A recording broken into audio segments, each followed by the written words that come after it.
د روجي مسلمانان یو د جمعې مسلمانان یو په توبو مې د توبه وي بې مزې مسلمانان یو د جومات د دروازې نه تر حجرې مسلمانان یو امانتو کې خیانت کو بې وادې مسلمانان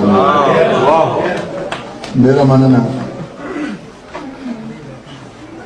اذانونه مو یو نه دي، اخترونه مو یو نه دي، که په یو صف کې ودرېږو خو نیتونه مو یو نه دي. په والله لیونی کېږم، په رښتیا لیونی کېږم، جوړې بیا مې مازغه دانګې جوړې بیا لیونی کېږم.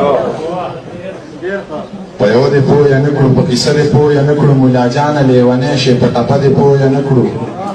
زه د چا نه نفرت نه کوم، د دنیا نه نفرت نه کوم، په انسان مې زړه خوږېږي، د انسان نه نفرت نه کوم. دا مې ټول د سره ګلونه، د ملا نه نفرت نه کوم، خو بس قیصه راله یوه کوي، عقیده راله یوه کوي، په قرآن لاسونه کېږدئ او کلمه راله